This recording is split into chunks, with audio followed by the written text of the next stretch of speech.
Hey writer friends, welcome back to my channel. If you're new here, my name is Holly. I'm a writer aspiring to be a published author. And in today's video, I will be sharing with you how to know when your book is ready for beta readers.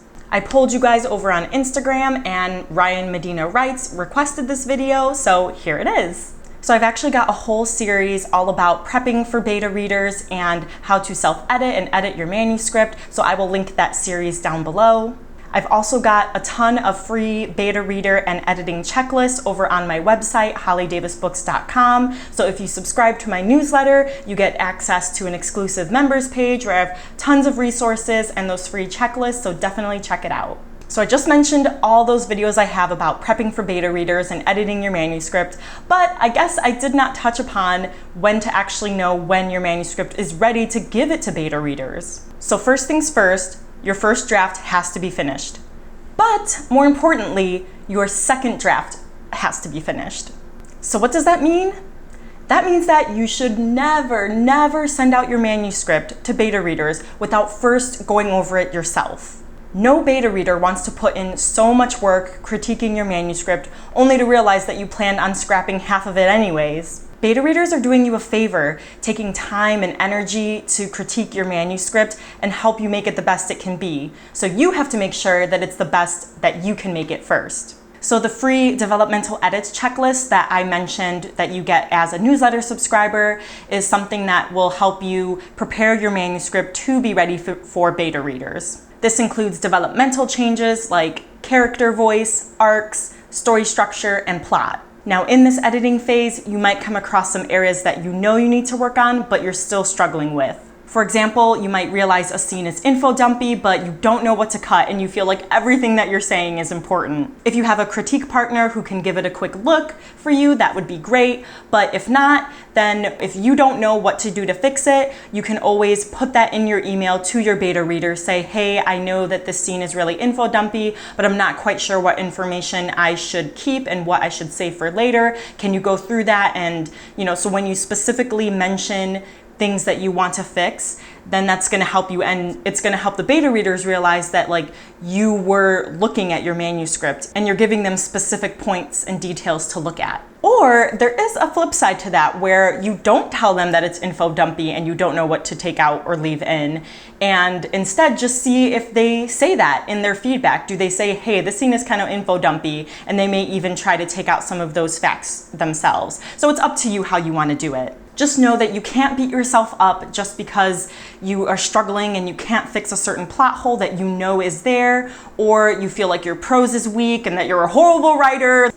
Just everything that every normal writer tells themselves. Just do what you can.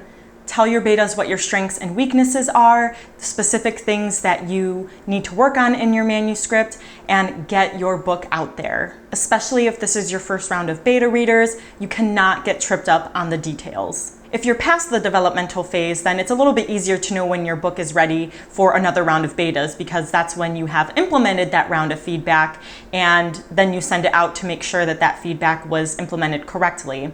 Now, as you go down through further rounds of betas, sometimes you may be sending betas around just because you're going through line edits and you want to make sure that your prose has tightened and you don't have any crutch words, things like that. But if you're not sending it out to people because all you're doing is just going through those nitty-gritty details and you're line editing before you should be line editing when you should still be getting developmental edit feedback, or you're just changing around words here and there and you're not really changing anything to the overall structure and plot of the story, then you need to let it go. Let it go and send it to the betas. Now, although in the early phase of your beta rounds, you don't want to focus on the details, one thing that you do want to focus on is your grammar and spelling. Because if your grammar and spelling is off, it's going to throw the beta reader off. They're going to be tripping up on words and it's going to pull them out of the story and distract them. And it might even keep them from continuing to beta read for you. So I recommend running your manuscript through the Grammarly app once to just make sure that any of those basic changes are implemented so that it's not super jarring when your beta reader is reading your manuscript. Now, if on the flip side, the reason you're keeping your manuscript to yourself and think that you're not ready for betas is because you're afraid, then let me tell you that's something also that every writer has gone through. Not just writer, I need to say author. Every author has gone through this because every author is a writer and they have had to have their stories critiqued. Even the most beautifully written book, the most perfect book,